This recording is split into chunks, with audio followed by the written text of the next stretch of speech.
Shalom semuanya, selamat pagi, selamat hari Minggu. Senang kembali kita bisa beribadah di Minggu pagi ini secara online lewat ibadah Minggu pagi ya, via online CKI The Way. Dan kekasih Tuhan, biji mata Tuhan, sebelum kita mulai ibadah kita, saya mengajak semua untuk terlebih dahulu satu hati. Saya mengingatkan kembali untuk kita membiasakan diri melakukan sesuatu, mengerjakan sesuatu dengan mengandalkan Tuhan. Dan doa adalah salah satu bentuk cara kita mengekspresikan bahwa kita mengandalkan Tuhan. Tundukkan kepala, kita doa. Bapa kami yang baik, terima kasih buat hari Minggu ini. Kami boleh dibangunkan pagi hari dengan sukacita, dengan nafas kehidupan yang masih bisa kami rasakan, semua karena anugerah-Mu. Terima kasih buat tidur kami. Dan di hari Minggu ini, di harinya Tuhan ini, kami mau memulai pagi ini dengan beribadah secara online. Doakan, kami berdoa agar jaringan internet kami lancar sehingga ibadah kami ini bisa kami ikuti dari awal, pertengahan hingga akhirnya tanpa kekurangan suatu apapun. Beracaralah kepada kami Bapa, kami siap diberkati, dan ibadah kami ini dari awal, pertengahan hingga akhirnya kami landasi, kami dasari, kami alaskan hanya dalam nama Tuhan Yesus Kristus yang sudah mengajar kami berdoa. Bapa kami yang di surga, dikuduskanlah namamu, datanglah kerajaanmu, jadilah kehendak-mu di bumi seperti di surga. Berikanlah kepada kami pada hari ini makanan kami pada hari ini yang secukupnya, dan ampunilah akan kesalahan kami seperti kami juga mengampuni orang yang bersalah kepada kami. Dan janganlah membawa kami ke dalam pencobaan, tapi lepaskanlah kami daripada yang jahat, karena Engkaulah yang punya kerajaan dan kuasa dan kemuliaan sampai selama-lamanya. Haleluya. Amin. Kekasih Tuhan, sebelum kita dengarkan firman Tuhan, ada baiknya kita bersama-sama untuk terlebih dahulu menyembah Tuhan dalam roh dan kebenaran. Mari bersama kita siapkan hati kita untuk menyembah Tuhan. Shalom semuanya, senang kembali dalam program ini. Kita akan melanjutkan pembahasan kita tentang kebenaran. Dan sebelum kita mengikutinya, mari sama-sama kita siapkan hati kita untuk memuji dan menyembah Tuhan. Terlebih dahulu dengan hatimu. Haleluya.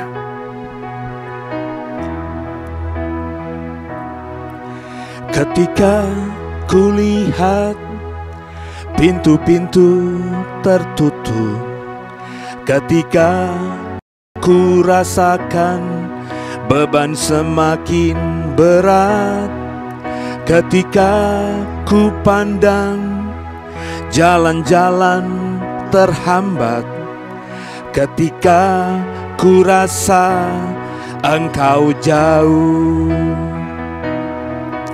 ketika ku lihat pintu-pintu tertutup, ketika ku rasakan beban semakin berat, ketika ku pandang jalan-jalan terhambat, ketika ku rasa Engkau jauh, Tuhan buatku tetap setia, Tuhan ajarku lebih lagi, berserah padamu, mengerti jalanmu, sampai kemuliaanmu jadi nyata.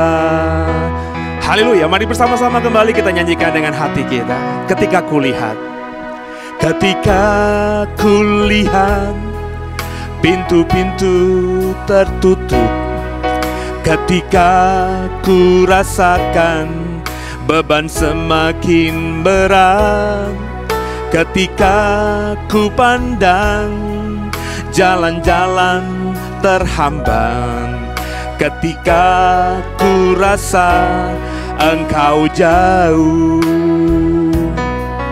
ketika ku lihat pintu-pintu tertutup, ketika ku rasakan beban semakin berat, ketika ku pandang jalan-jalan terhambat, ketika ku rasa Engkau jauh. Tuhan, buatku tetap setia.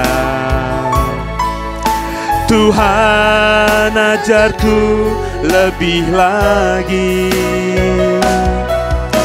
berserah padamu, mengerti jalanmu, sampai kemuliaanmu jadi nyata.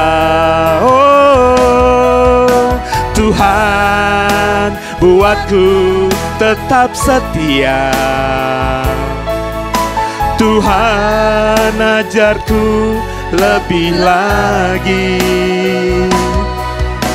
berserah padamu, mengerti jalanmu, sampai kemuliaanmu jadi nyata. Oh Tuhan, buatku tetap setia.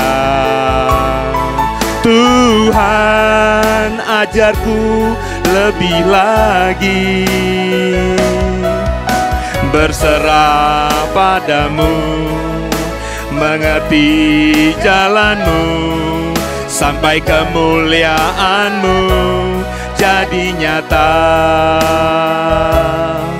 sampai kemuliaanmu jadi nyata, sampai kemuliaanmu jadi nyata. Mari sembah Dia, saudara. Haleluya. Kemuliaan-Mu Tuhan, terpujilah nama-Mu Tuhan. Kami sembah Tuhan, Yesus Raja kami. Tiada yang seperti-Mu, sebab Kau Allah yang hidup Tuhan.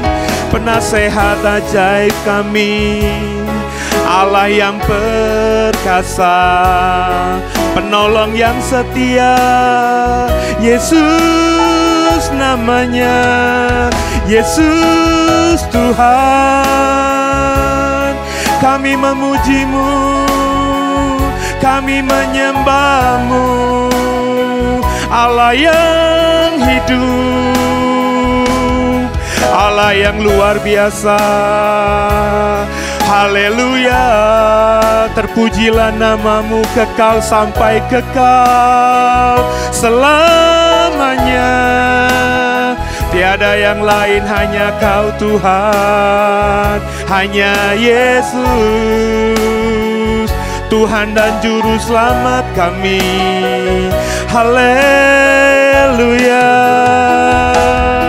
Oh Tuhan, urapilah kami,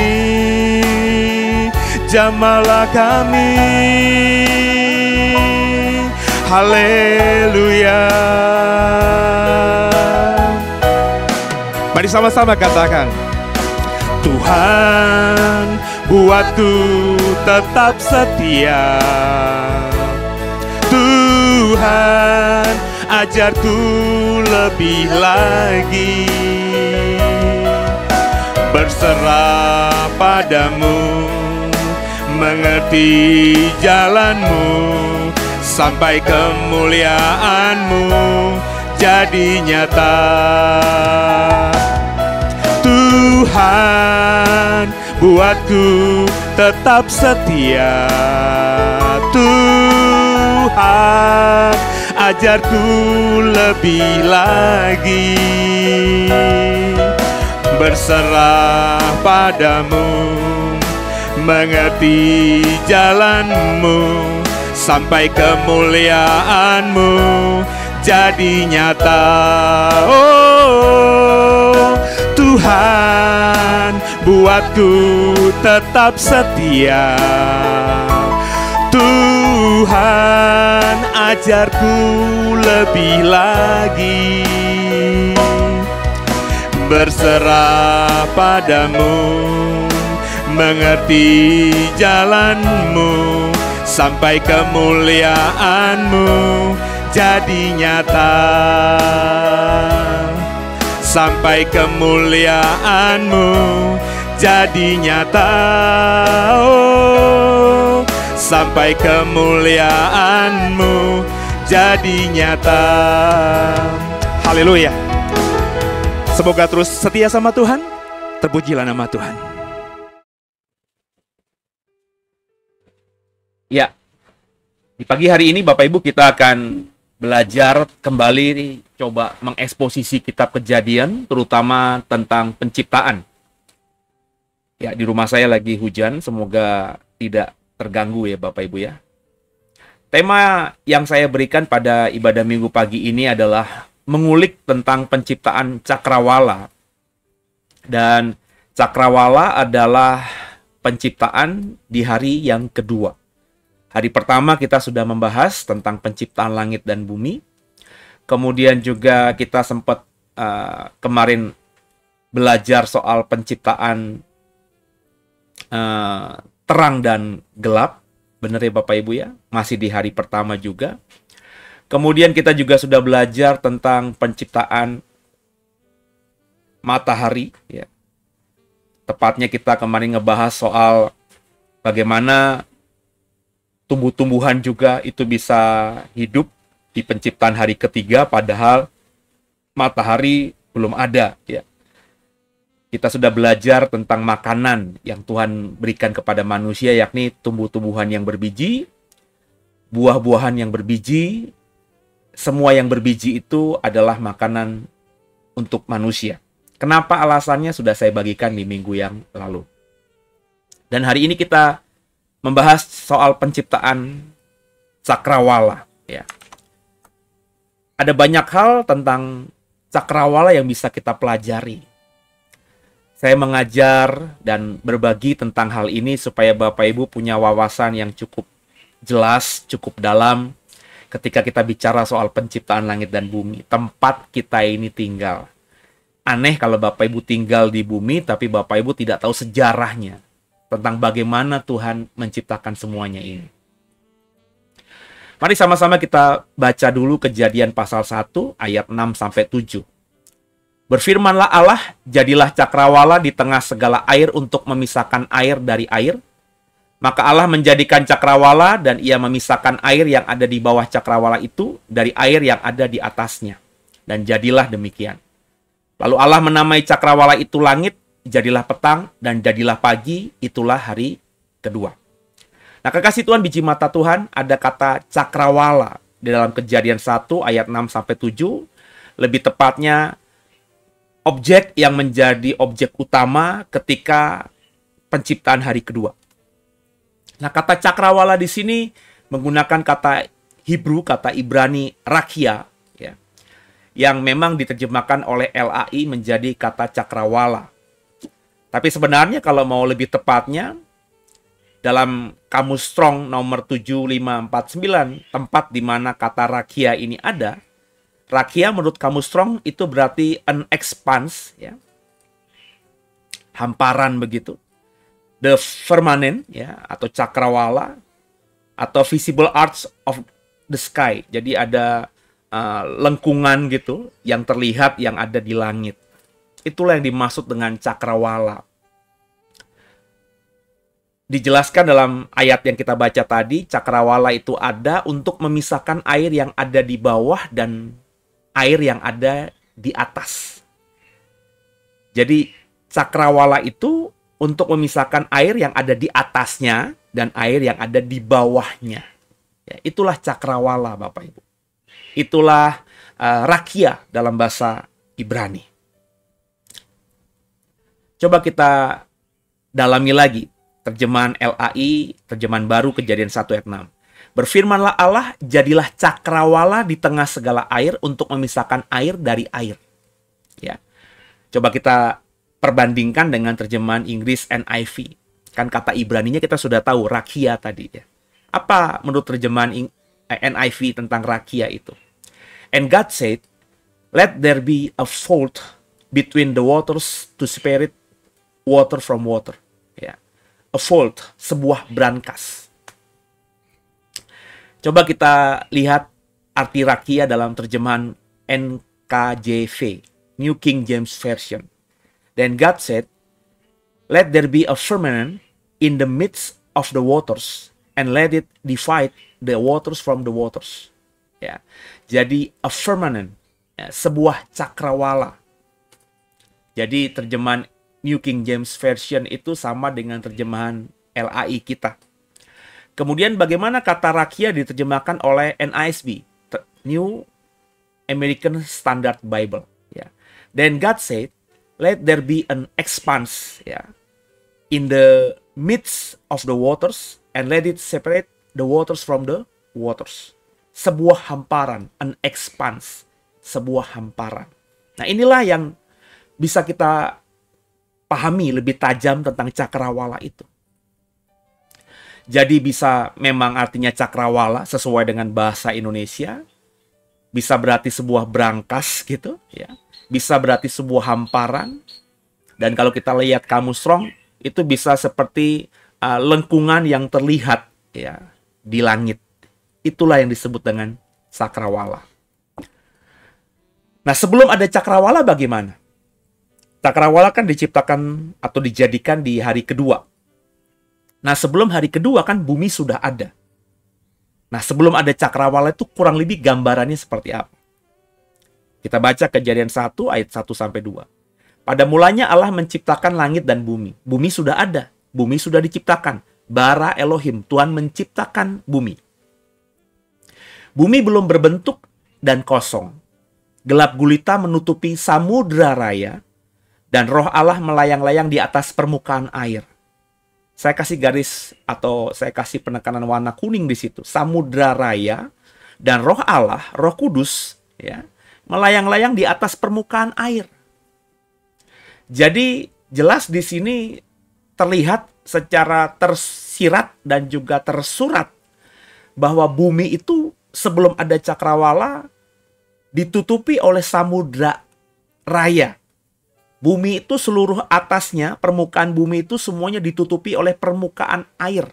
Oleh air. Bumi diselimuti total oleh air. Tidak ada daratan.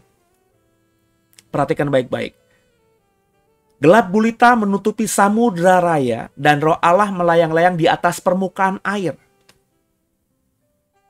Roh Allah itu kan bukan sesuatu yang terbatas. Roh Allah ya maha berarti kan. Jadi mestinya kita bisa membayangkan roh Allah itu yang melayang-layang semuanya selama-lamanya sebelum ada apa-apa ya di atas permukaan bumi. Tapi dikatakan di dalam ayat 2 jelas roh Allah itu melayang-layang ketika di atas bumi itu hanya melayang-layang di atas permukaan air. Berarti tidak ada daratan sama sekali. Semuanya diselimuti oleh air. Bumi diselimuti total oleh air. Jadi kurang lebih gambarnya seperti itu sebelum ada cakrawala.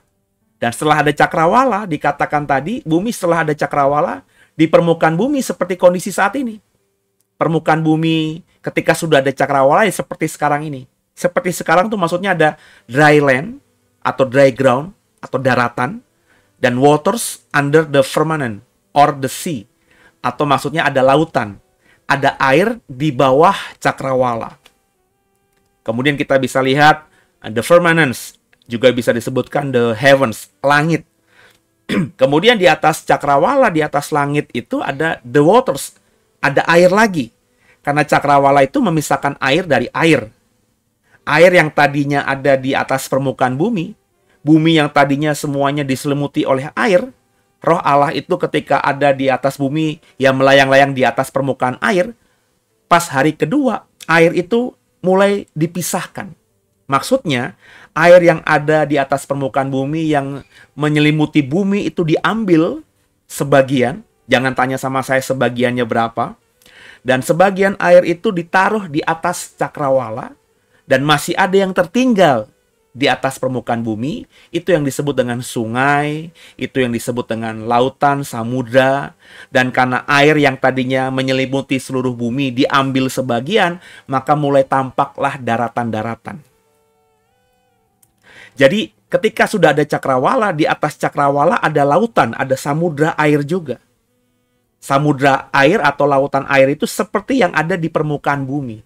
Tadinya semuanya berkumpul di permukaan bumi, tadinya semua air itu menyelimuti bumi, memenuhi bumi. Tapi ketika Tuhan menciptakan di hari kedua, menjadikan cakrawala, sebagian air yang ada di permukaan bumi itu diangkat supaya mulai ada daratan. Sebab nantinya kita tahu, kita bisa tafsirkan juga bahwa daratan itu adalah tempat di mana manusia hidup dan juga makhluk-makhluk daratan hidup ketika Tuhan nanti ciptakan. Jadi jelas Bapak Ibu. Nah, apa yang ada di cakrawala? Ketika Tuhan menjadikan cakrawala, ya, cakrawala itu ada karena air ada di bawahnya dan ada air di atasnya. Nah, sekarang pertanyaan kritisnya, apa yang ada di cakrawala? Coba kita cek apa kata Alkitab kita, Bapak Ibu. Kejadian 1 ayat 16-17. Maka Allah menjadikan kedua benda penerang yang besar itu, yakni yang lebih besar untuk menguasai siang, dan yang lebih kecil untuk menguasai malam, dan menjadikan juga bintang-bintang. Allah menaruh semuanya itu di cakrawala untuk menerangi bumi. Jadi saudara, Tuhan menjadikan cakrawala itu, kalau kita lihat ayat 16-17 Kejadian 1, sebagai tempat untuk Dia, Allah, Bapa, Yahweh, menaruh benda-benda penerang seperti matahari, bulan, bintang. Kita sudah sempat belajar bahwa bintang-bintang itu ya bukan seperti yang digambar ketika kita masih kecil gitu. Bintang-bintang itu sebenarnya adalah planet-planet atau benda-benda luar angkasa yang memantulkan sinar dari matahari mereka. Dan itu tertangkap oleh kita yang ada di bumi, dan itu yang kita namakan bintang. Padahal itu sebenarnya adalah planet atau benda luar angkasa yang memantulkan cahaya matahari mereka masing-masing. Apakah bukan matahari kita, Pak? Bukan. Karena kalau menurut ilmu pengetahuan, di luar sana banyak matahari-matahari lain seperti matahari kita. Ya. Kalau di galaksi Bima Sakti hanya ada satu,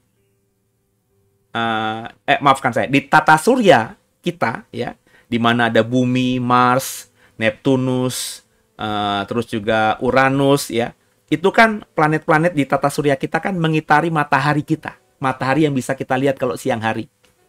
Bulan itu tidak bercahaya, cuma bulan itu ada di sudut tertentu ketika matahari tersembunyi, sehingga di tempat permukaan bumi yang gelap, bulan itu memantulkan sinar matahari yang terpancar dari permukaan bulan, memancar dari permukaan bulan.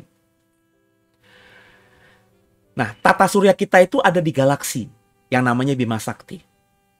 Dan di galaksi Bima Sakti kita itu ada ratusan miliar tata surya. Mereka semuanya punya matahari mereka masing-masing. Kurang lebih 200 sampai 400 miliar tata surya. Seperti tata surya kita yang punya matahari. Itu baru galaksi Bima Sakti saja. Di luar galaksi Bima Sakti ada kurang lebih 200 miliar lagi galaksi-galaksi lain. Ada yang lebih kecil daripada galaksi Bima Sakti kita, ada yang ratusan kali lebih besar daripada galaksi Bima Sakti kita. Jadi kenapa saya ulang-ulang supaya Bapak Ibu tuh bisa clear, bisa confirm, jelas gitu ya, bahwa di luar sana itu banyak matahari. Ada mungkin ribuan matahari. Seperti matahari kita. Nah, semua itu Bapak Ibu, semua yang namanya benda-benda antariksa, benda-benda di luar angkasa itu, yang kita sebut sebagai matahari, bulan, mestinya Bapak Ibu paham ketika saya ngomongin matahari bukan cuma satu mataharinya, tapi ada ratusan miliar matahari. Kalau bulan kita cuma satu. Bulan yang dimaksudkan tentu bulan yang mengitari bumi, itu cuma satu. Tapi planet-planet lain punya bulan-bulannya sendiri. Dan beberapa planet punya lebih dari satu bulan. Kalau Bapak Ibu belajar astronomi, ada planet-planet tertentu yang bahkan punya beberapa bulan. Tapi bumi kita hanya punya satu bulan. Dan kalau kita bicara bintang-bintang, ini bicara mengenai benda-benda antariksa yang berada di kurang lebih 200 miliar galaksi yang ada di alam semesta ini. Yang tertangkap di bumi oleh kita sebut itu stars, kita sebut itu bintang. Padahal sebenarnya adalah benda-benda antariksa, benda-benda alam semesta yang memanturkan sinar matahari, dan pantulan sinar matahari mereka itu tertangkap dari bumi. Tentunya di malam hari ketika bumi gelap. Kalau siang hari kita nggak bisa melihat bintang-bintang. Nah itu saudara. Jadi Tuhan menjadikan cakrawala sebagai tempat untuk menaruh semua tadi. Jadi bicara cakrawala, bicara yang luas sekali Bapak Ibu. Mazmur 19 ayat 2. Langit menceritakan kemuliaan Allah, dan cakrawala, ya, rakia tadi, memberitakan pekerjaan tangannya. Kata pekerjaan tangan di sini tentu bicara mengenai proses. Bapak Ibu tentu tahu, ya, pekerjaan tangan itu tidak ada yang simsalabim jadi. Itu ilusi, itu sulap. Tapi yang namanya pekerjaan tangan itu butuh proses. Sepanjang saya dulu masih ada di sekolah, di SD, SMP, SMA, ada banyak yang disebut dengan pekerjaan tangan. Disebut zaman saya dulu prakarya. Ya. Zaman SD itu prakarya. Ada lipat kertas, ada menggambar, ada macam-macam. Terus SMP kita diajar menjahit, terus juga membuat sulaman. SMA juga demikian, ada mata pelajaran seperti itu. Itulah pekerjaan tangan. Yang kalau Bapak Ibu ingat, itu prosesnya bisa panjang, bisa berhari-hari. Saya masih ingat ketika SMP kelas 2 apa kelas 3, itu ada mata pelajaran seni busana. Saya nggak tahu tuh kenapa ada pelajaran seni busana. Saya nggak tahu anak-anak SMP sekarang punya mata pelajaran itu apa tidak. Tapi saya dulu belajar membuat kemeja. Semuanya nggak bisa milih itu. Itu bukannya ekstrakurikuler. Itu bukan mata pelajaran pilihan. Itu memang harus wajib. Dan gurunya lumayan strange dulu. Ya, lumayan galak gitu ya. Jadi kita bikin pola dulu di kertas kopi atau kertas coklat gitu ya, sampul gitu, atau di koran. Kemudian kita setelah diukur, dibikin polanya, digunting, terus ditempel di kain yang mau kita pakai. Kemudian kain itu digunting dan dijahit dulu. Pertama jelujur, kemudian baru kita rapikan dan kita obras, dan akhirnya jadilah kemeja. Saya cukup bangga karena saya bisa bikin kemeja di SMP dan lumayan proporsional. Jadi ukuran badan saya dengan hasil jahitannya tuh bagus. Ya, kayaknya dapat nilai yang bagus juga ya. Tapi itu SMP. Saudara minta saya untuk bikin lagi kemeja, saya angkat tangan. Pekerjaan tangan itu butuh proses. Jadi ketika cakrawala disebut pekerjaan tangan oleh pemazmur Daud, maka Daud tentu memahami bahwa cakrawala ini terbentuk bukan dengan sekejap mata. Coba kita baca Kejadian 1 ayat 14-15. Berfirmanlah Allah, jadilah benda-benda penerang pada cakrawala untuk memisahkan siang dari malam. Biarlah benda-benda penerang itu menjadi tanda yang menunjukkan masa-masa yang tetap dan hari-hari dan tahun-tahun. Dan sebagai penerang pada cakrawala, biarlah benda-benda itu menerangi bumi. Dan jadilah demikian. Nah, kata jadilah di sini Bapak Ibu, jadilah benda-benda penerang, jadilah matahari, bulan, dan bintang. Mereka itu semua tadi, itu kan ditaruh Tuhan di cakrawala. Nah, kata jadilah ini, itu menggunakan kata Ibrani yahi dari kata hayah. Jadilah itu adalah terjemahan dari kata Ibrani yahi dari kata hayah. Adanya matahari, bulan, bintang yang Tuhan taruh di cakrawala itu dalam penciptaan hari keempat yang barusan kita baca tadi, itu bukan hadir karena kata kerja bara. Langit dan bumi di hari penciptaan pertama itu bara. Bara Elohim, maka Tuhan menciptakan langit dan bumi. Kata bara itu berarti creatio ex nihilo. Diciptakan dari ketiadaan. Maka langit ketika Tuhan ciptakan, bumi ketika Tuhan ciptakan, itu langit dan bumi diciptakan itu dari ketiadaan. Dari nggak ada apa-apa Tuhan ciptakan. Maka kita harus memahami ini, ya. Tuhan menciptakan semua tadi itu dari ketiadaan. Sedangkan, ya, matahari, bulan, dan bintang itu tidak menggunakan kata bara, tapi menggunakan kata yahi dari kata perintah atau kata kerja hayah tadi, Bapak Ibu. Nah, hayah itu, kata Ibrani hayah itu, kata kerja hayah itu artinya ketika prosesnya itu butuh waktu panjang. Jadi kata hayah itu artinya matahari, bulan, dan bintang ketika dijadikan Tuhan, itu dari unsur yang sudah ada. Bukan dari ketiadaan, bukan creatio ex nihilo. Seperti ketika Tuhan menciptakan langit dan bumi. Ketika Tuhan menciptakan langit, samayim, itu berarti sorga, ya. Itu Tuhan ciptakan dari ketiadaan. Jadi ketika Tuhan menciptakan sorga, ya mau tahtanya kah, mau malaikat kah, itu semuanya diciptakan Tuhan dari ketiadaan. Dari sama sekali sebelumnya nggak ada. Begitu juga dengan bumi. Tuhan ketika ciptaan bumi ini, bumi diciptakan dari ketiadaan. Dari sama sekali nggak ada apa-apa. Ya. Kalau kita ngomongin Alkitab, itu mekannya ada tetap perbedaan antara Alkitab dengan ilmu pengetahuan. Kalau kita ngomongin ilmu pengetahuan, bumi itu ya terjadi karena proses akumulasi kimia, fisika yang panjang, jutaan, miliaran tahun. Tapi kalau kata Alkitab, bumi itu diciptakan bara, kata Ibraninya. Creatio ex nihilo, diciptakan dari ketiadaan. Tapi kalau ngomongin matahari, bulan, dan bintang itu hayah. Artinya, matahari, bulan, dan bintang itu ketika dijadikan Tuhan, Tuhan jadikan dari yang sudah ada. Berarti ada unsur-unsur yang dari bumi, ada unsur-unsur yang dari langit, yang Tuhan pakai itu untuk kemudian menjadikan matahari, bulan, dan bintang-bintang yang saya bilang tadi. Kalau kita ngomongin bintang itu berarti planet-planet dan juga galaksi-galaksi yang berisi ribuan dan mungkin jutaan planet. Artinya tidak bertentangan dengan ilmu pengetahuan yang mengatakan bahwa alam semesta itu tercipta kurun waktu panjang sekitar puluhan miliar tahun. Nah, beda dengan bumi. Bumi itu diciptakan Tuhan bara, tidak diciptakan dari ketiadaan. Jadi bumi itu bukan satu molekul atau satu atom gitu kemudian berevolusi, atau seperti misalnya kalau kita ngomongin efek bola salju gitu ya. Ya, dari puncak gunung yang bersalju, yang beres, ada gempa, terus ada batu yang menggelinding lama-lama menjadi besar. Tidak seperti itu. Bumi tidak seperti itu. Bumi diciptakan dari ketiadaan. Sedangkan matahari, bulan, dan bintang-bintang itu diciptakan dari unsur-unsur yang sudah ada. Kata bara dan hayah itu bedanya itu. Menarik ya Bapak Ibu ya.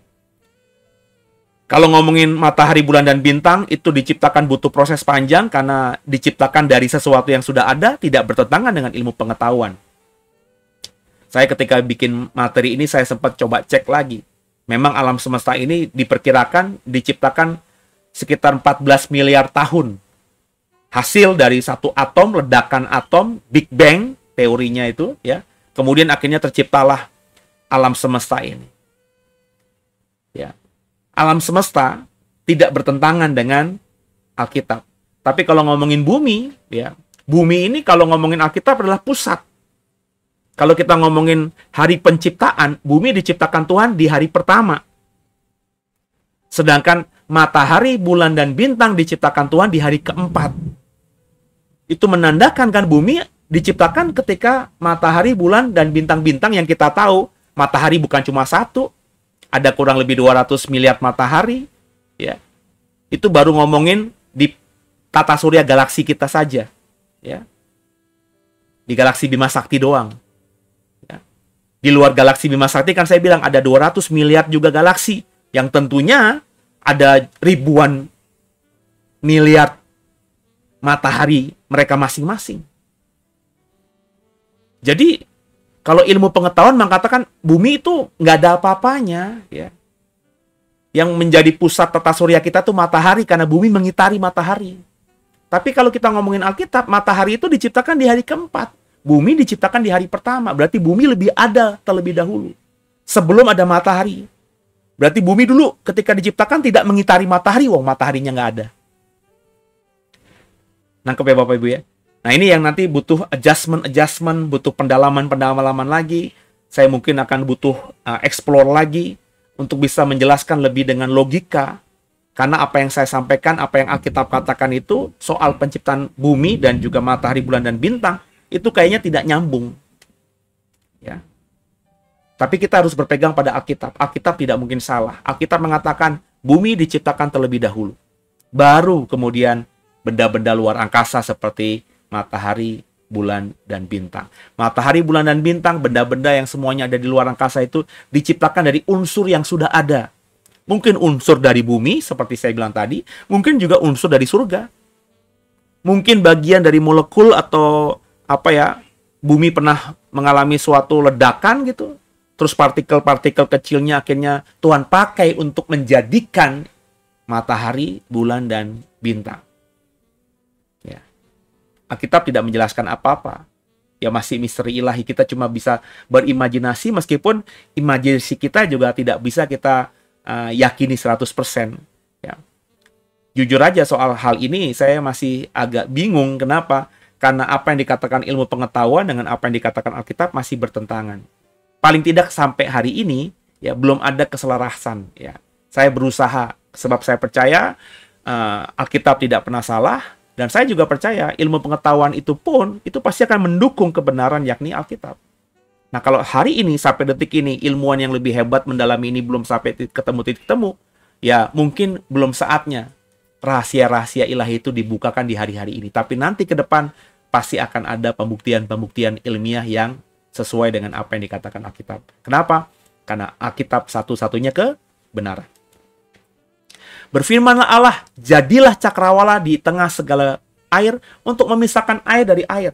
Kata jadilah cakrawala juga menggunakan kata yahi dari kata kerja hayah tadi. Berarti cakrawala juga Tuhan jadikan dari unsur yang sudah ada. Cakrawala itu tidak terjadi dari sesuatu yang tidak ada sebelumnya. Sudah ada.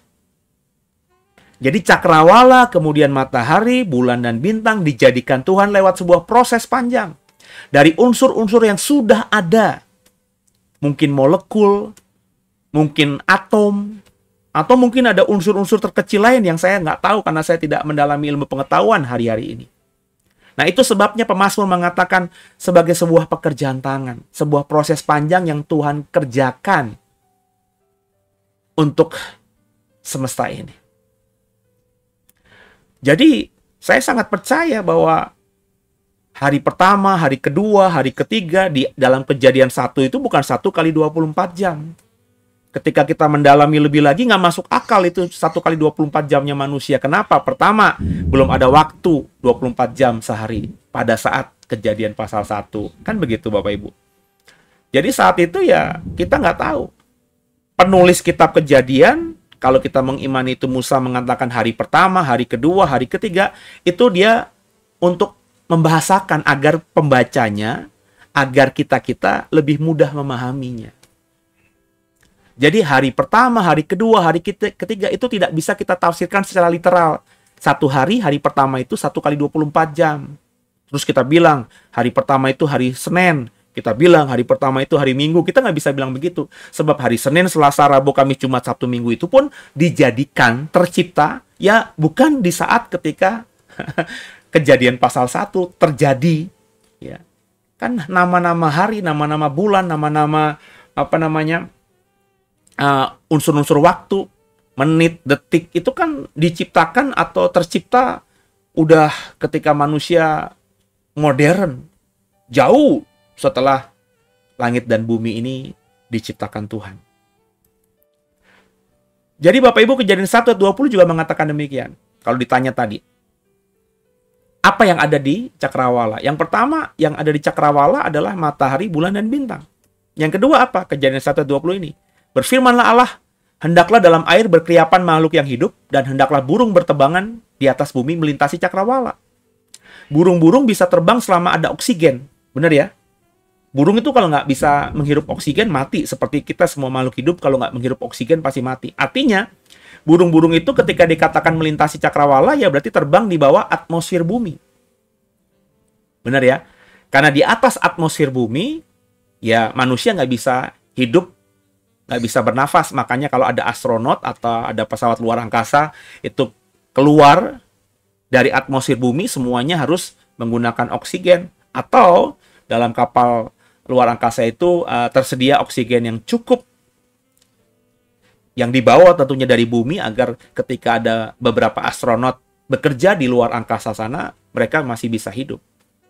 Tapi mereka keluar pesawat luar angkasanya gitu, ya, meskipun pakai tali atau pengikat sehingga mereka bisa berenang di jagat raya, mereka langsung mati. Kenapa? Karena tidak bisa menghirup oksigen. Jadi dengan hal ini, saudara, batas cakrawala itu bisa kita ketemu dalam Alkitab. Apa itu batas cakrawala? Ya jarak antara cakrawala, yakni dari atas permukaan tanah, dari atas permukaan bumi, dari atas air yang ada di permukaan bumi, hingga galaksi paling luar dari alam semesta ini. Kenapa saya bilang begitu? Karena cakrawala ini adalah tempat di mana Tuhan menaruh matahari, bulan, dan bintang, yang sudah saya jelaskan cukup panjang lebar tadi. Dan juga cakrawala itu tempat burung-burung berterbangan. Berarti dari atas permukaan bumi sampai, ya, entah kapan manusia bisa punya teknologi sampai ke ujung cakrawala. Bisa apa tidak saya nggak tahu. Ya, itulah yang disebut dengan cakrawala. Jika ada manusia, teknologi manusia, dan Tuhan belum datang memungkinkan agar manusia bisa punya pesawat gitu, atau alat transportasi yang bisa sampai membawa manusia ke galaksi yang paling luar, yang paling jauh dari galaksi Bima Sakti kita. Nah, itulah yang disebut dengan cakrawala. Luas, tak terukur, tak bisa dibayangkan. Ada sesuatu yang menarik dari hal ini, saudara. Coba kita baca Kejadian 1 ayat 6-7. Berfirmanlah Allah, jadilah cakrawala di tengah segala air untuk memisahkan air dari air. Maka Allah menjadikan cakrawala, dan ia memisahkan air yang ada di bawah cakrawala itu dari air yang ada di atasnya. Dan jadilah demikian. Lalu Allah menamai cakrawala itu langit. Jadilah petang, jadilah pagi, itulah hari kedua. Jadi cakrawala itu, kembali saya tegaskan, itu yang juga yang disebut dengan langit. Ya. Jadi ada hal yang coba kita perhatikan dengan sungguh ya. Coba Bapak Ibu ya. Saya minta waktu dulu ya. Saya coba cek juga sambil saya cek. Saya teringat tadi kata langit di situ. Sebentar Bapak Ibu ya. Saya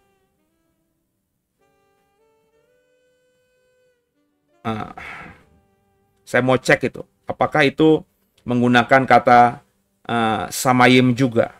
Ya, saya belum cek kemarin.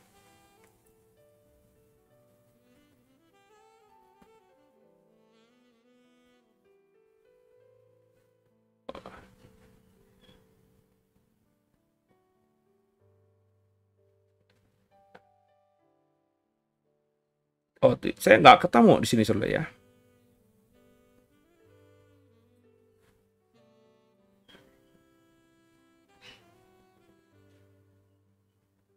Oh ya, ini terjemahan LAI ini kurang tepat di Kejadian 1 ayat 7-nya ini ya.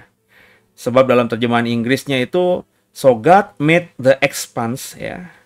Maka Tuhan menciptakan, lalu Tuhan menjadikan cakrawala itu ya, and separated ya.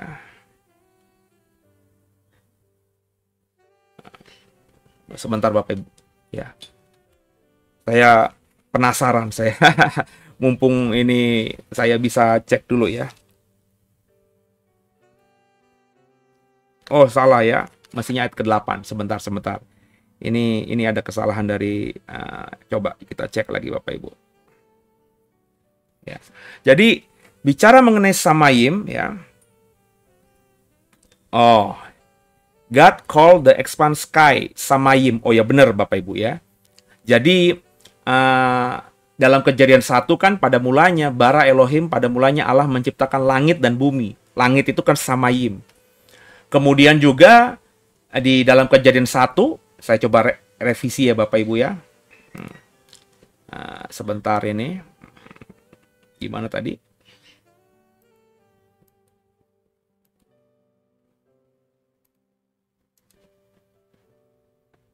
Sebentar Bapak Ibu. Ya, ini mestinya sampai ayat yang ke-8. Oke. Jadi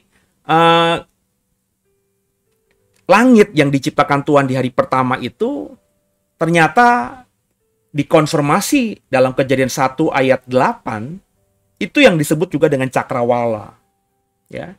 Jadi ketika Alkitab mengatakan lalu Allah menamai cakrawala itu langit, ya, makanya kita mengerti sekarang bahwa yang disebut dengan langit Samayim itu ya cakrawala.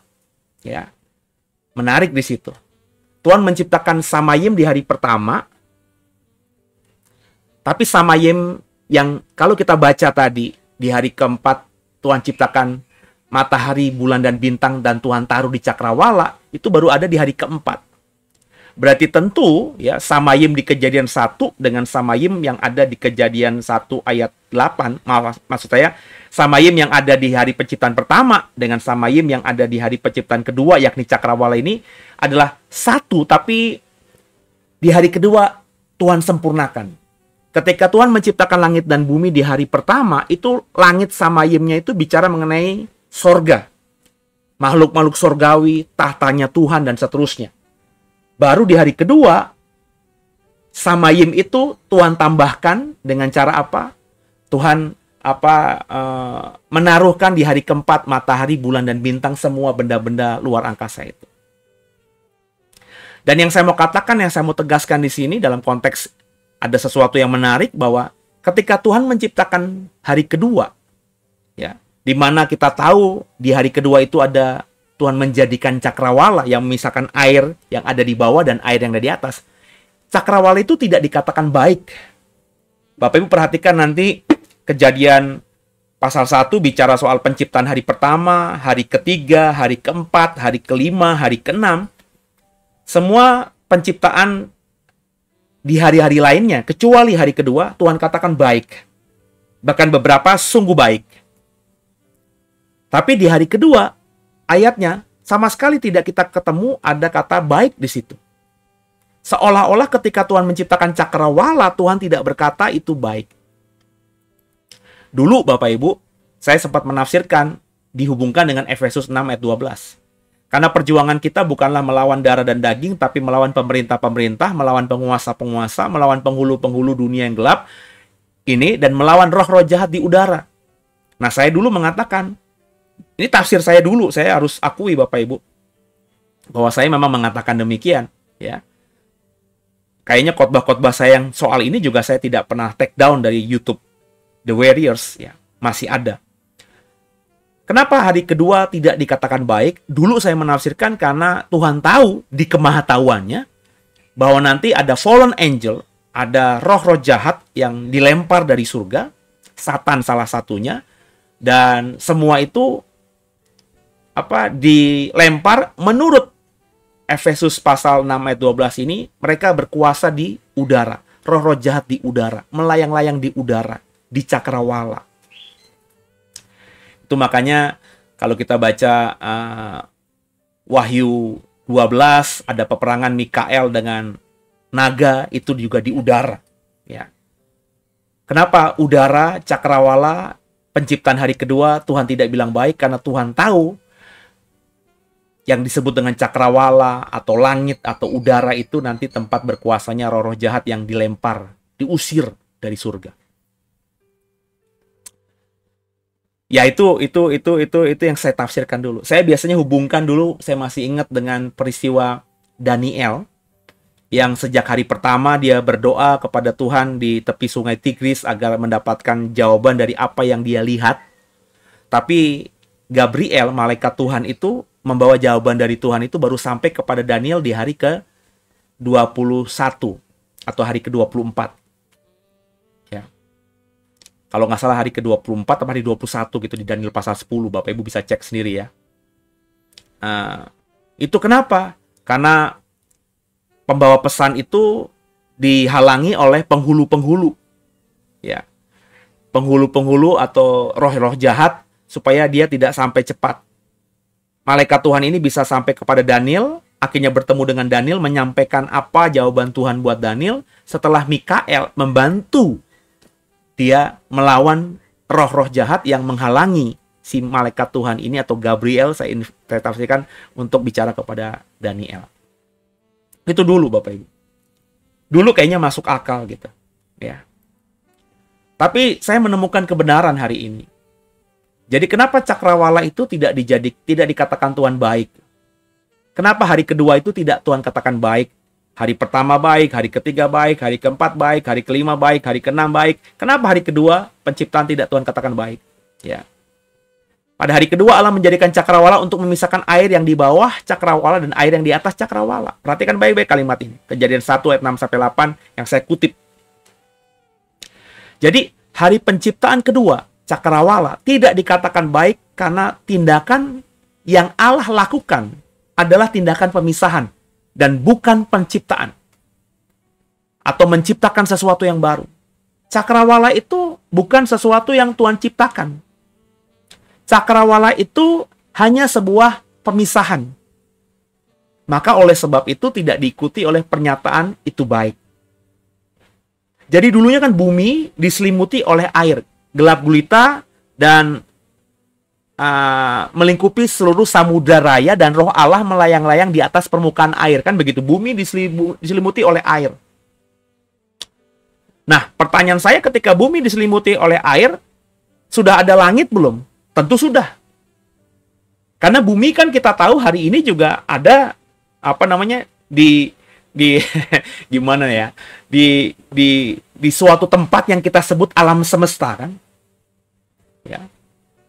Jadi bumi itu, kalau kita pernah melihat video tentang keberadaan bumi yang diambil oleh para astronot yang bisa sampai keluar atmosfer, itu kan bumi ya ada di alam semesta. Berarti bumi sudah ada di langit. Langit sudah Tuhan ciptakan di hari pertama. Ya. Nah, langit itu yang kemudian di dalam hari kedua disebut sebagai cakrawala. Berarti kalau kita asumsikan begini, cakrawala itu sudah ada, karena cakrawala itu adalah samayim atau langit sendiri. Sky, heaven. Ya. Cuma di hari penciptaan kedua itu lebih ditekankan cakrawala. Kenapa? Dalam konteks bumi. Bahwa kita manusia sekarang bisa menyebut cakrawala, karena dulu cakrawala itu ada, karena Tuhan mengambil air dari permukaan bumi untuk ditaruh di atasnya, sehingga cakrawala itu adalah suatu tempat atau suatu letak atau suatu posisi yang memisahkan antara air yang ada di atas permukaan bumi dan air yang ada di atas cakrawala tersebut. Ini bukan sesuatu yang baru. Ini hanya sebuah pemisahan air dari air.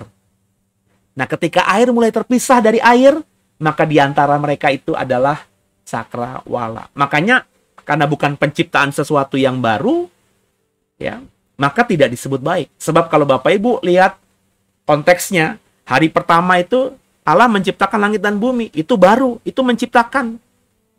Hari ketiga itu menciptakan terang, menjadikan terang, ya. Ada terang, tadinya nggak ada terang, ya. Hari keempat itu matahari, bulan, dan bintang yang Tuhan taruh nanti mengisi cakrawala yang tadinya masih kosong tadi. Hari kelima, ya, kita tahu menciptakan hewan-hewan besar yang ada di laut. Kemudian hari kelima itu bicara mengenai binatang-binatang ternak. Hari keenam juga demikian, manusia. Jadi maka dikatakan baik karena memang ada sesuatu yang baru. Sedangkan cakrawala itu bukan sesuatu yang baru, sudah ada, cuma lebih ditegaskan karena disorot sekarang dari bumi. Karena samayim kan sudah ada di hari pertama. Ya. Nah, cakrawala itu mulai disorot ketika dalam konteks bumi. yakni air yang tadinya ada di permukaan bumi dibawa Tuhan naik ke atas tengahnya, sehingga di antara air dan air itu lah lebih jelas disebut cakrawala dalam konteks bumi. Nah, kalau sudah punya sampai ke sana pemahaman dengan saya, masih ada tidak cakrawala sekarang? Kalau kita baca Kejadian 8 ayat 1 sampai 2 ya. Maka Allah mengingat Nuh dan segala binatang liar dan segala ternak yang bersama-sama dengan dia dalam bahtera itu, dan Allah membuat angin menghembus melalui bumi sehingga air itu turun. Ditutupilah mata-mata air samudera raya serta tingkap-tingkap di langit, dan berhentilah hujan lebat dari langit. Hari ke-8 itu bicara mengenai air bah. Air bah itu bisa berhenti ya ketika apa, saudara? Ketika Alkitab mengatakan tadi ya, ditutupilah mata-mata air samudra raya. Jadi rupanya air bah itu bisa melingkupi bumi karena mata air yang ada di bawah bumi, yang ada di samudra raya itu dibukakan sehingga air meluap dari dalam bumi, dari perut bumi, keluar semuanya. Tapi itu tidak mungkin bisa menutupi bumi. Maka untuk bisa menutupi bumi lagi, supaya air itu benar-benar menutupi bumi, maka tingkap-tingkap di langit, arubah, ya, the floodgates dalam bahasa terjemahan Inggrisnya, ya, itu dibukakan, ya, baru berhenti itu air bah ketika itu semua ditutup sehingga air tidak lagi turun dari atas. Jadi air bah terjadi karena air di atas cakrawala yang tadi terjadi di hari kedua, di mana awalnya kan bumi itu permukaan air saja, samudra raya saja, roh Allah itu hanya melayang-layang di atas permukaan air. Di hari kedua, air yang meliputi bumi itu diambil sebagian, Tuhan taruh di atas, dan di antara air yang di atas dan air yang di bawah ini, itulah cakrawala. Ketika air bah, air yang di atas cakrawala ini, yang disebut dalam Kejadian 8 itu arubah, dibukakan. Floodgates dibukakan. Sehingga air kembali tumpah. Sehingga kalau kita baca dalam peristiwa air bah, bumi kembali seperti Kejadian pasal 1. Ya. Ini yang disebut dengan tadi floodgates tadi. Ya. Ini firmanen. Ya. Atau cakrawala. Ada bulan, bintang, matahari. Dan di atas floodgates ini, arubah ini, ya, atau rakia itu, cakrawala itu, ya, ada air di atas cakrawala. Nah, ketika air bah ini dibukakan, the floodgate ini dibuka, sehingga air yang ada di atas itu tumpah lagi ke bumi, sehingga bumi kembali seperti Kejadian pasal 1, yakni samudera raya yang ada meliputi bumi. Dan roh Allah ketika melayang-layang hanya bisa melayang-layang di atas permukaan air. Kenapa? Karena daratan tidak ada lagi. Nah, ketika air bah terjadi, ya, bumi kembali seperti sebelum cakrawala ada. Itu yang saya bilang tadi. Dan air itu sangat hebatnya, bertambah-tambah meliputi bumi, dan ditutupinya lah segala gunung tinggi di seluruh kolong langit. Sampai 15 hasta di atasnya bertambah-tambah air itu. Sehingga gunung-gunung ditutupinya. Ada banyak orang, saya punya mahasiswa yang mengatakan, Pak, itu ketika air bah itu hanya di wilayah ya Mesopotamia, wilayah Asia sekarang, wilayah sebagian Eropa saja, ya, bagian-bagian dunia Alkitab saja. Mungkin Afrika sedikit, tapi kalau Amerika kan benuanya jauh, Pak, dari Asia, ya. Kalau Eropa ya mungkin dekat, tapi Amerika kan jauh. Jadi di Amerika itu ya orang-orang yang ada di suku Indian zaman dulu itu ya, nenek moyangnya suku Indian itu ya tidak mengalami air bah. Silakan menafsirkan begitu, tapi saya kembali kepada Alkitab. Alkitab katakan, ditutupinya lah segala gunung-gunung tinggi di seluruh kolong langit. Ya. Dan tertutupnya itu gunung-gunung tinggi itu sampai 15 hasta. Kalau sekarang misalnya gunung paling tinggi itu Gunung Himalaya, ya. Saya lupa ketinggiannya berapa ribu meter dari permukaan laut, ya. 15 hasta itu kurang lebih 7 meter, Bapak Ibu. Jadi andai kata ada puncak Gunung Himalaya, gunung tertinggi sekarang, itu puncak Gunung Himalaya tertutup kurang lebih 7-8 meter.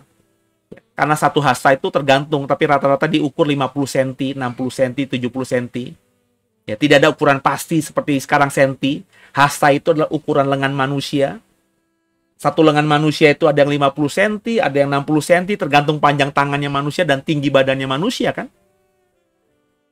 Kayak Michael Jordan, pemain basket NBA yang sekarang, ya. LeBron James, itu tangannya panjang-panjang, lengannya pasti lebih dari 50 cm. Tapi kalau saya mungkin ya 50 cm lebih dikit.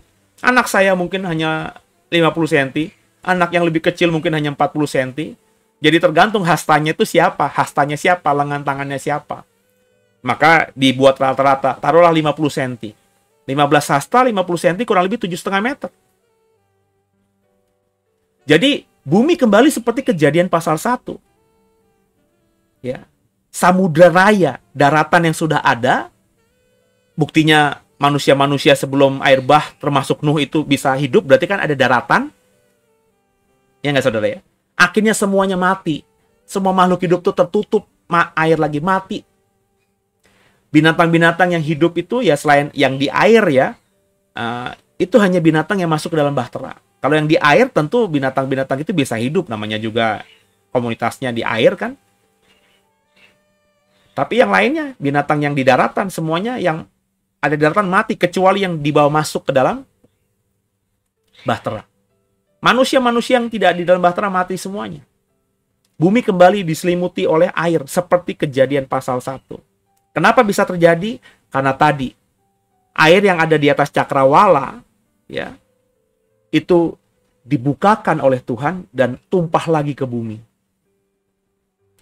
Dan ketika air itu nggak ada, ya kalau kita membaca tadi misalnya ayat-ayat sebelumnya, coba kita cek nih ya. Maka Allah mengingat Nuh dan segala binatang liar dan segala ternak yang bersama-sama dengan dia dalam bahtera, Kejadian 8 ayat 1-2 ya. Dan Allah membuat angin menghembus melalui bumi.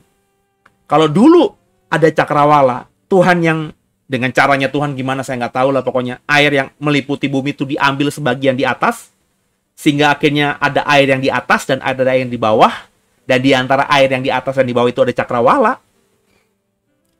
Ketika akhirnya air bah itu ditumpahkan semuanya, ya, air yang kembali meliputi bumi seperti Kejadian pasal 1 itu tidak lagi dikumpulkan Tuhan dan dibawa Tuhan ke atas cakrawala.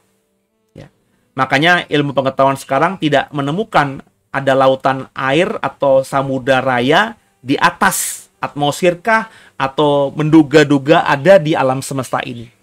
Semua air itu sudah tumpah ke bumi dan dikatakan tadi disapu oleh angin. Artinya disapu oleh angin ya Tuhan akhirnya membawa air itu dengan kekuatan ilahi ya, sehingga kalau disapu oleh air Bapak Ibu tahu ya. Kalau Bapak Ibu pernah misalnya ke pantai, terus lagi pasang begitu kan, air kan nyiprat ke bibir pantai dan akhirnya terbang. Kita yang ada di pantai pasti kecipratan atau uap airnya. Itulah yang saya bayangkan ketika air bah meliputi seluruh bumi, bumi kembali seperti Kejadian pasal 1, samudra raya yang ada, hanya cuma bahtera doang dan ikan-ikan dalam laut saja. Itu tiba-tiba air bisa hilang dan daratan kembali muncul karena ada angin yang kencang, angin ilahi, yang menyapu dan membuat air itu terlempar dari bumi dan akhirnya ya menjadi ya, bercak-bercak atau uap air yang akhirnya hilang di cakrawala, hilang di angkasa, hilang di alam semesta. Bumi kembali punya daratan dan bumi kembali ada kehidupan. Makanya di akhir zaman kalau kita baca di Alkitab tidak akan ada lagi banjir. Dan tidak mungkin bisa banjir. Artinya, meskipun nanti puncak gunung es yang di Atlantik Utara, Atlantik Selatan itu mencair, semua yang ada di Himalaya, semua yang ada di Papua, pokoknya di Swiss, gunung-gunung yang beres itu mencair, tidak akan pernah lagi bumi diselimuti oleh air. Meskipun mungkin daratan-daratan seperti Jakarta, mungkin juga tempat saya Banten, diperkirakan kalau pemerintah tidak aware, tidak sungguh-sungguh, itu mungkin beberapa puluh tahun lagi Jakarta akan tenggelam oleh air laut yang tumpah karena macam-macam air es yang juga mencair dan seterusnya. Tapi tidak akan membuat daratan hilang. Tetap ada nanti daratan yang tetap ada sebagai tempat tinggal makhluk hidup yang tinggal di daratan. Nggak mungkin lagi akan kembali seperti Kejadian pasal 1. Kenapa? Pertama, nggak ada lagi sumber air yang bisa menutupi bumi. Seperti Kejadian pasal 1. Seperti yang ada digambarkan ketika air bah di Kejadian pasal 8. Dan yang kedua, tidak ada nubuatan di Alkitab yang mengatakan bumi akan banjir kembali. Yang ada kalau kita membaca dalam kitab Wahyu, akhir zaman itu, bumi akan dihajar oleh api dan belerang, bukan oleh air. Jadi, apakah cakrawala masih ada? Tergantung bagaimana kita melihatnya. Kalau Bapak Ibu mengatakan bahwa cakrawala itu kan ada karena ada air di atasnya dan ada air di bawahnya. Ketika air di atas itu ditumpahkan lagi ke bumi, ya cakrawala nggak ada lah. Ya ada namanya langit, tapi nggak bisa dibilang cakrawala lagi. Tapi kalau kita berpikirnya, ya cakrawala kan itu langit. Sebelum ada cakrawala di hari kedua, ya itu langit. Makanya di Kejadian pasal 1 ayat penciptaan kedua, cakrawala itu dinamakan langit. Ya, jadi langit ada. Ya tergantung kita jawabannya dari bagaimana kita melihatnya. Nah, inilah cakrawala, Bapak Ibu. Tempat kehidupan makhluk-makhluk yang namanya burung-burung, dan juga tempat di mana benda-benda antariksa itu berada, termasuk matahari, bulan, dan bintang-bintang. Termasuk berarti planet-planet, miliaran galaksi yang ada di alam semesta ini. Itulah cakrawala, samayim, langit. Hari kedua, lebih Tuhan perindah dengan Tuhan menjadikan matahari, bulan, dan bintang. Bukan simsalabim, bukan kun fayakun, bukan cuma menjentikan jari, tapi proses panjang. Karena katanya dalam Kejadian itu bukan bara atau menciptakan, tapi hayah, yehi, hayah. Ada proses panjang. Cakrawala, matahari, bintang, dan bulan itu ada karena sudah ada unsurnya. Ada unsur sebelumnya, bukan diciptakan dari ketiadaan. Semua ada karena sudah ada. Apanya yang ada, itu yang mungkin bisa kita perdebatkan. Yang pastinya, sebelum cakrawala, matahari, bulan, dan bintang itu ada, sudah ada langit dan bumi. Jadi besar kemungkinan unsur-unsur yang Tuhan pakai untuk menjadikan cakrawala, matahari, bulan, dan bintang itu unsur-unsur yang sudah ada di langit, sudah ada di surga, dan juga sudah ada di bumi. Sampai pada hari penciptaan kedua, bumi tetap menjadi pusat dari semuanya. Semoga saudara diberkati dan semoga kita juga bisa belajar banyak dari apa yang dibagikan di minggu pagi ini. Pemahaman kita semakin dalam dan di hari-hari berikutnya kita akan belajar lebih lagi penciptaan hari keempat mungkin, kelima mungkin, keenam mungkin. Kita akan habiskan nanti proses penciptaan eksposisi Kejadian pasal 1 ini supaya kita mengerti. Nanti habis ini saya ada program yang bagus lagi, yang baik juga, yakni tema besarnya ajaran Tuhan Yesus. Apa sih sebenarnya yang Tuhan Yesus ajarkan itu? Gitu ya Bapak Ibu ya. Dan sebagai bagian dari kita mengucap syukur karena kita sudah belajar tentang cakrawala ini, saya mengajak kita untuk satu hati kita berdoa. Bapak yang baik, terima kasih buat hari ini. Di hari Minggu pagi ini kami jelas belajar soal cakrawala. Bahwa cakrawala itu adalah suatu nama atau bagian dari alam semesta di mana dulunya di atas cakrawala ada air yang Tuhan ambil dari air yang menutupi bumi. Cakrawala itulah bagian yang berada di antara air yang ada di permukaan bumi dan air yang ada di atas cakrawala. Tapi kami belajar tadi juga dalam Kejadian pasal 8 bahwa air yang ada di atas cakrawala itu kemungkinan besar sudah ditumpahkan di Kejadian 8 dengan air bah. Sehingga ada kemiripan setelah air bah atau ketika air bah terjadi, air bah itu menutupi puncak gunung tertinggi sampai 15 hasta, 7,5 meter. Artinya, Alkitab mengatakan bahwa seluruh permukaan bumi kembali seperti Kejadian pasal 1, yakni hanya ada samudra raya. Tapi kemudian Tuhan ingat sama Nuh dan semua yang ada di Bahtera, Tuhan berikan angin yang kencang sehingga air itu tersapu dari bumi, dan mungkin hilang dengan butiran-butiran air menjadi butiran-butiran air di semesta, dan akhirnya bumi dalam situasi yang seperti sekarang. Bersyukur berarti kami mengerti bahwa ke depan tidak akan pernah ada banjir seperti air bah, atau tidak akan pernah bumi kembali seperti Kejadian pasal 1, yakni hanya dipenuhi oleh samudra raya. Tetap ada daratan di bumi ini. Dan yang kami pelajari juga bahwa dengan kami belajar memahami cakrawala ini, kami semakin mengerti begitu pentingnya kami, sehingga akhirnya Tuhan menjadikan cakrawala lewat proses panjang, sehingga akhirnya bumi memiliki daratan. Tempat kami hari ini berjejak, tempat kami hari ini bisa hidup. Proses panjang itu bukan Tuhan tidak maha kuasa. Proses panjang itu karena memang Tuhan ingin membuat kita akhirnya paham di kemudian hari, dan kami paham hari ini bahwa Tuhan itu benar-benar mempersiapkan semuanya dengan luar biasa baiknya. Makasih Tuhan buat pemahaman yang dalam di hari Minggu ini. Dan sebagai ucapan syukur di hari Minggu ini, di ibadah Minggu pagi ini, kami mau memberikan persembahan syukur kami kepadamu. Beberapa kami juga ingin mengembalikan persepuluhan kami kepadamu lewat pelayanan JKI2. Kami ingin mensupport pelayanan JKI2 agar pelayanan digital ini khususnya semakin jadi berkat lebih kepada banyak orang. Kami siap memberi, kuduskan tangan kami, sucikan persembahan kami, rupiah kami, sehingga ketika kami berikan dengan sukacita, dengan hati yang tulus, persembahan kami ini seperti dupa yang harum dan menyenangkan hati Tuhan. Itulah kerinduan kami di sepanjang sisa hidup kami bisa selalu senantiasa menyenangkan Tuhan di atas segala-galanya. Haleluya. Amin. Bapak Ibu, dipersilakan waktu untuk memberikan persembahan syukur kepada Tuhan, mengembalikan persepuluhanmu kepada Tuhan. Dan kembali saya selalu mengingatkan sebagai seorang hamba Tuhan, bukan karena saya mata duitan, bukan karena saya butuh apapun juga, tidak. Saya sebagai hamba Tuhan hanya mengingatkan kepada saudara bahwa dalam konteks Alkitab, tidak bisa kita datang kepada Tuhan dengan tangan yang hampa.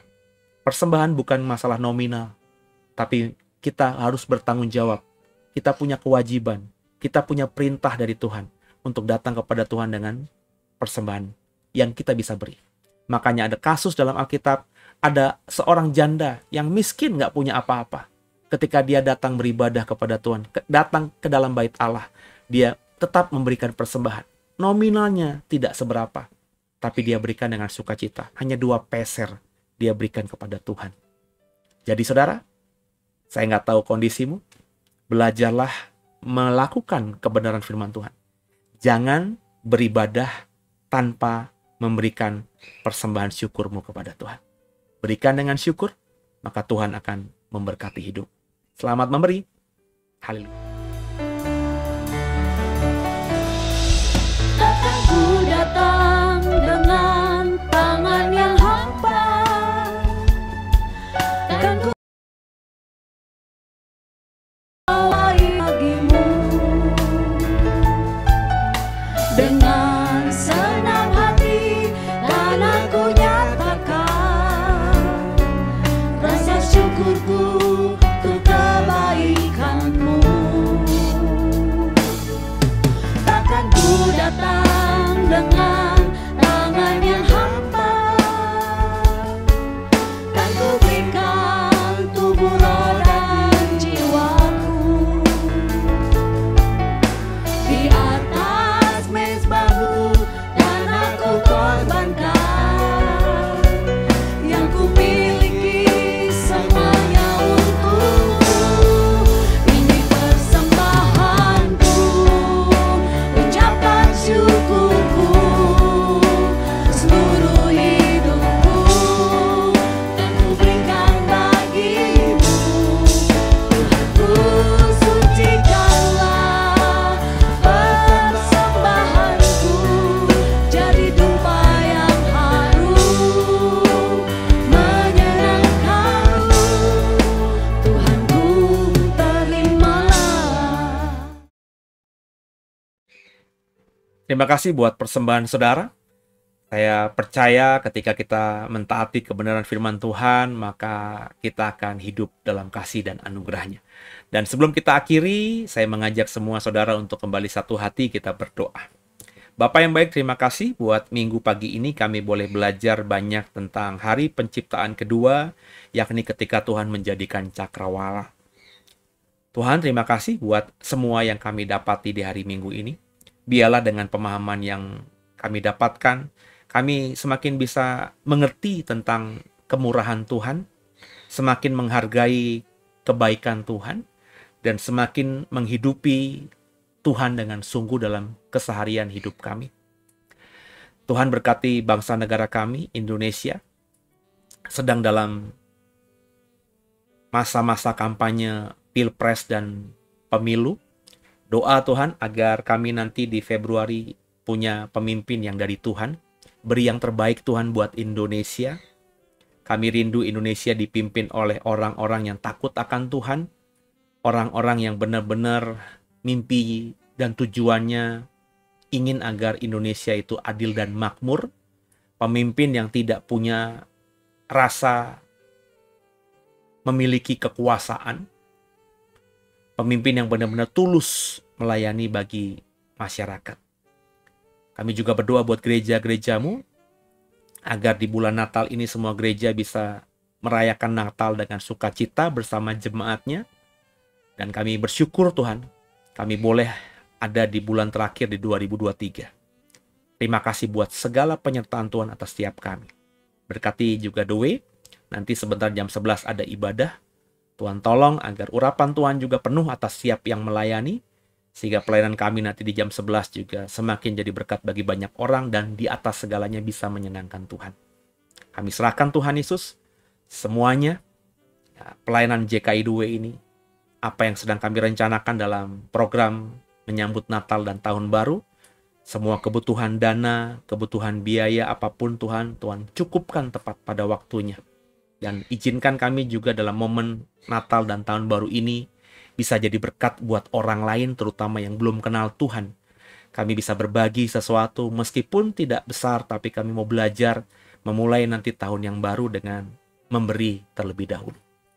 Ampuni salah dosa kami. Yesus Kristus, Kaulah Tuhan Juru Selamat kami yang hidup. Dan ke dalam tangan-Mu lah kami serahkan tubuh, jiwa, dan roh kami. Haleluya. Kekasih Tuhan, arahkan hatimu dan terimalah berkat terbaik dari Tuhan Yesus Kristus. Seperti Abraham, Ishak, dan Yakub diberkati oleh Yahweh Elohim, berkat yang sama kita terima dalam nama anaknya Tuhan Yesus Kristus. Diberkatilah hidupmu, hidupku, keluar masuk rumahmu, rumahku, sehingga benar-benar ketika kita bekerja, kita dapat berkat yang dari Tuhan, dan ketika kita bawa ke rumah kita masing-masing, berkat itu jadi berkat bagi seisi rumah, sehingga seluruh isi rumah bisa merasakan damai sejahtera dan bisa benar-benar menikmati hidup di bumi seperti di surga. Dan pulanglah, bawalah damai sejahtera dari Allah Bapa. Pulanglah, bawalah cinta kasih anugerah dari Tuhan Yesus Kristus. Dan pulanglah, bawalah penyertaan yang sejati, yang indah, yang manis, yang mesra dari Roh Kudus. Mulai hari ini, sampai nanti Maranatha, ketika Tuhan Yesus menyebut kita semua di awan-awan kemuliaan, dan di bawahnya kita masuk ke dalam kerajaan surga, kekal selama-lamanya. Yang diberkati, yang percaya, katakan dengan iman. Amin. Haleluya. Selamat hari Minggu. Jangan lupa nanti jam 11 ada ibadah bersama JKI 2 secara online dan juga onsite. Bagi Bapak Ibu yang tinggal di Serpong dan sekitarnya, saya secara pribadi mengundang untuk mau beribadah bersama kami, bersama-sama bertumbuh dalam iman kepada Yesus dengan The Warriors, semua keluarga besar JKI 2. Haleluya.